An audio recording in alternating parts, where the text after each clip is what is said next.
you set the record straight. Whoever I'm talking to, you set the record straight. Stood on business, are on business, whatever the case may be. You're like a cosmic shifter. It reminds me of that Megan line where she's like, I don't act funny, I act accordingly. That's your energy. Like, you can shift. Depending on what people give you is what they get back. So you're like a mirror, right? If someone's giving you positive energy, then they receive that back. But if they're acting funny or they don't deserve your warmth, then you're meeting them with coldness. 44, okay? Protection, divine protection. You are always protecting yourself, but you also have a lot of spiritual protection and discernment. So you are somebody that picks up on subtle signs. Things just don't get past you. Y'all remember that line, like, get somebody else to do it? That's you. Like, literally. You are that get somebody else to do it. Get somebody else to care. 111 on the time confirmation. Also, some of you guys can have a spiritual career, or whatever you do is very, very in tune with your spiritual gifts, right? Everybody has different spiritual gifts and different things they're gifted at. Whether you are in the arts, whether you are in any field, honestly, you can utilize your gifts. So whoever I'm speaking to, you're very, very grounded. You also like to get your rest, so you don't allow people to like stress you out. Like, your peace is at the forefront always. You also are somebody who you're really loving, but you don't always give that energy out. Like, you're an amplifier, like almost like a rose quartz crystal. Some of you guys could work with those. Remember, crystals are amplifiers. Also, you're very abundant, and it's almost as if people don't expect you to be as abundant as you are. And abundant for this context is meaning in all areas. This is like spiritually, financially, mentally. I just heard, like, what is it going to take to get rid of you or like to knock you down? You constantly have people try to humble you because they see you as arrogant, but you're not arrogant. You're clear and you have boundaries. And when somebody is not used to someone laying out boundaries, it feels very, very controlling, invasive. When in reality, a lot of people are used to just skating by, using people's energy, and so on. Remember, this is a collective message, so it may not resonate with everybody. It kind of reminds me of like, you can bend, but you never break. And also, you're like a mind F. Kind of like how bananas are actually berries. Strawberries and raspberries are technically not berries.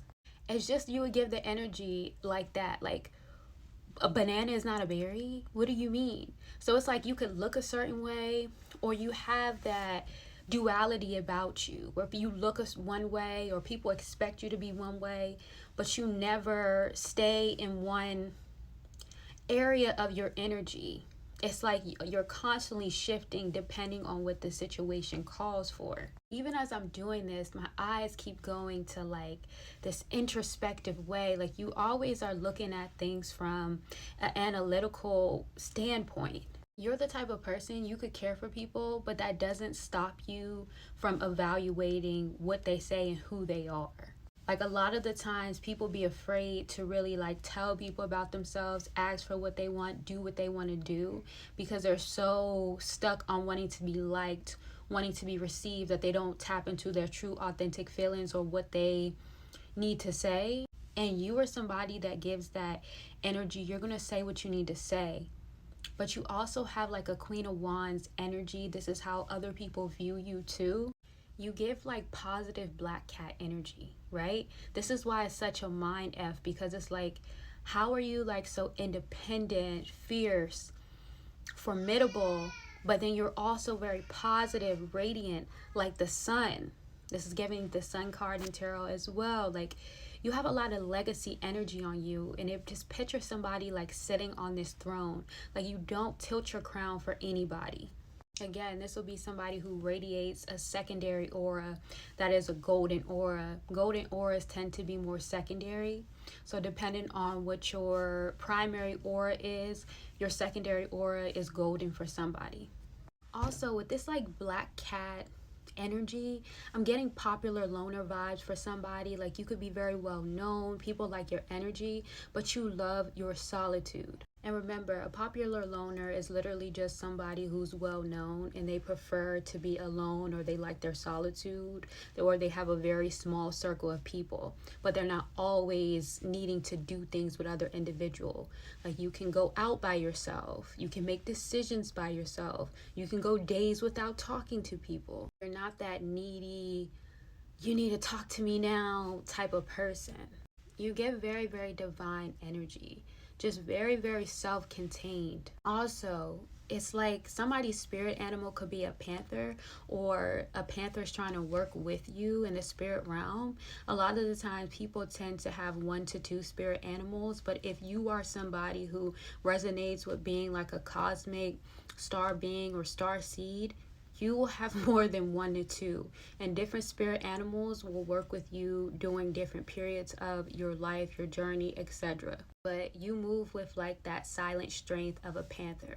It kind of gives me like you have like that sun energy of the lion, very, very confident, radiant, but then you also have that watch out energy of the panther, because it's like, think about it, people don't always bring up panthers. They always say watch out for lions, tigers, and bears. Nobody's throwing out the panther, but the panther's there scoping the scene, stealthy. You got that stealthy energy. The panther allows itself to be seen when it wants to be seen. Also could have went through a lot of darkness and you reclaimed your power. You could have did a cord cutting, or you need to. It's like you don't let people harvest off your energy. You also don't keep people around just for the sake of like having them around, because there's also this energy of you cut off a person, whether this was a friend, romantic relationship, or whatever the case may be. This person feels very much left out in the cold because they were utilizing your energy, right? This person could have been trying to get reactions out of you or emotionally manipulate you in some type of way. Like this person would try to play on your empathy. You could be a very empathic person, but you don't fall for the gimmicks. So it's like this person knew you had a big heart and they try to go on that, but see, they didn't understand that you are self-contained, so your energy shifts once you realize that your energy is being sucked out of you, or you understand the game that's being played. It's like I like to say, play stupid games, win stupid prizes. As you cut that energy off and pulled your energy back, a lot of abundance and things are coming to you very rapidly, because even then it's like you're now in this like empress energy, okay? Very much fertile, creation, whatever projects you have are taking off, or they will be. There's just a lot of abundance coming in for somebody because you remained solid and stayed the course. You don't get caught up in people's drama. And that's another thing. It's like people can't bring you into their chaos. And I literally just rolled my eyes as I did this, because that's somebody's energy. Like if somebody tries to paint you out as cold or manipulative or whatever the case may be, it's like that's their opinion and they're entitled to it. What does that have to do with me? That's your energy. I don't know why I just heard like you better go cry a river to somebody else. See, because you operate in a level of power and perseverance, so you don't go around looking for sympathy stories or trying to be a victim of anything. You're very, very good at persevering, and you're like a force. It's like, you know, somebody who is very much can go into battle, go into war. Like a warrior knows what battles to pick. Also, it's also like people tend to try to start battles with you or try to challenge you in a way. Like you carry a lot of authority, but you've been through enough fights to where you've already slayed the monster. It's like a warrior knows not to engage in every battle. Your boundaries are literally like top level security. When people can't harvest your energy anymore, they'll always talk about the bad things versus mentioning all the good or the times where you did give grace. I don't know why I want to laugh, because I keep getting like, if someone paints you out to be the villain of their story, like you giggle. Like, does it at least come with a cape? You could be very witty. You look innocent, but that mouth is lethal.